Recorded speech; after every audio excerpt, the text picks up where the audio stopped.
आदरणीय राजभर बंधुओं, भारत और उत्तर प्रदेश के, जय हिंद, जय भारत। मैं हरि नारायण राजभर, पूर्व सांसद, लोकसभा घोषी, पूर्व मंत्री, उत्तर प्रदेश सरकार एवं राष्ट्रीय परिषद के सदस्य, भारतीय जनता पार्टी। बंधुओं, जिस कुत्ते को ओम प्रकाश, जिस कुत्ते को आपने मंत्री बनाया था, राजभर बंधुओं, मैं आप ही से कह रहा हूं, जिस कुत्ते को आपने नेता बनाया था, मंत्री बनाया था, उसको गरीबों का मसीहा कहते हो, वो आज तुम्हारे आरक्षण के सवाल पर भाग रहा है। हम लोगों ने उसको विधानसभा में आपके आरक्षण का प्रस्ताव लाने के लिए कह रहे हैं और आपसे भी कह रहे हैं कि आप उसको दबाव डालो कि उत्तर प्रदेश विधानसभा में आरक्षण का प्रस्ताव लाए, क्योंकि आरक्षण सरकार देती है, कोई पार्टी नहीं देती है। अब हम लोगों ने आरक्षण का प्रस्ताव लाने की बात कर रहे हैं, तो यह कुत्ता मंत्री जो है तुम लोगों का, यह पार्टियों को चिट्ठी लिख रहा है न्याय समिति की रिपोर्ट को लागू करने के लिए। अरे, न्याय समिति का रिपोर्ट तो विधानसभा ही और लोकसभा लागू करती है। कोई भी संबंधित समस्याओं की बात विधानसभा लोकसभा में ही रखा जाता है, वही रखता है जो सदन का सदस्य हो। ये विधानसभा का सदस्य भी है और मंत्री भी है। उत्तर प्रदेश भारत सरकार यानी एकदम आरक्षण देने को तैयार है, सिर्फ इसको विधानसभा में प्रस्ताव लाने की जरूरत है। चाहे एसटी, चाहे एसी, चाहे न्याय समिति के रिपोर्ट को ही लागू करने की बात हो, ये विधानसभा में लाएगा तभी सरकार न्याय समिति का भी रिपोर्ट लागू करेगी, एसटी एसी का भी आरक्षण देगी।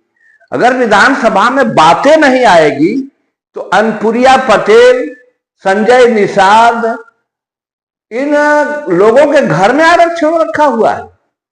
ये कितना चूतिया समझता है तुम राजभरों को। जिस कुत्ते को तुमने नेता समझते हो, गरीबों का मसीहा समझते हो, इस बियार के पीछे अपना जान दे रहे हो।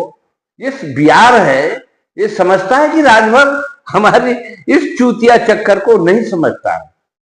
मित्रों, तुम लोगों का भविष्य राजभर बंधुओं बहुत खतरे में है।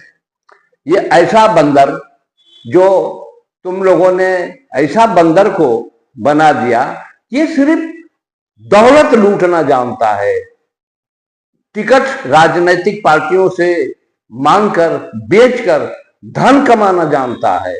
यह अपने बच्चे, अपने परिवार को टिकट देकर, चुनाव लड़ा करके मंत्री या और विधायक बनाना जानता है। यह आपको आरक्षण देने को कतई तैयार नहीं है।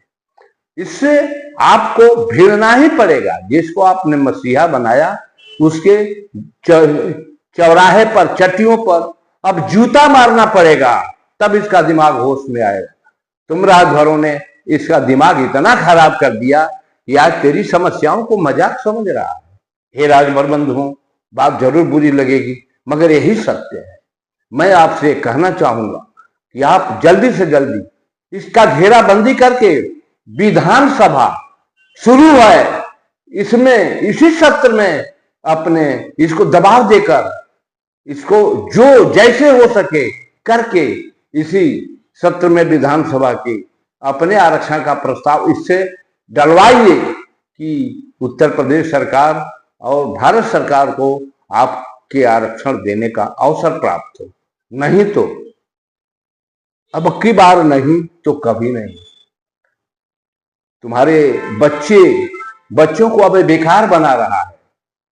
यानी एक तरह से ये ड्राइवरों का वर्दी दे रहा है, तो कि बच्चे भी लिख पढ़कर ऐसे नौकरी पाएंगे, मगर अगर ये दे देगा तो भी बुधुआ बन जाएंगे। जैसे कहता है कि हम तो बुधुआ समाज का नेता हूं, यानी मूर्ख राजभरों का नेता हूं। तेरे बच्चों को भी अब मूर्ख बनाने का यह तरीका अपना लिया है। अब अपने को भी बचो, अपने बच्चों को भी बचाओ, और इसको दबाव देकर विधानसभा में आरक्षण का प्रस्ताव पेश करा करके भारत और उत्तर प्रदेश सरकार से आरक्षण लो। अगर ये नहीं पेश करेगा तो कतई आपको आरक्षण नहीं मिलेगा, ये पूर्ण विश्वास करिए, क्योंकि यही विधानसभा का ये सदस्य भी है और उत्तर प्रदेश सरकार का मंत्री भी है। आपका भविष्य बहुत खतरे में है। आप चेतो, सोचो, समझो और इसके कार्य प्रणाली पर जरा नजर रखो। जल्दी से जल्दी राजभर बंद हो, इसको दबाव दे करके विधानसभा में आरक्षण का प्रस्ताव पेश कराकर अपने आरक्षण प्राप्त करो। इन शब्दों के साथ अपनी बात समाप्त करता हूं। जय हिंद, जय भारत।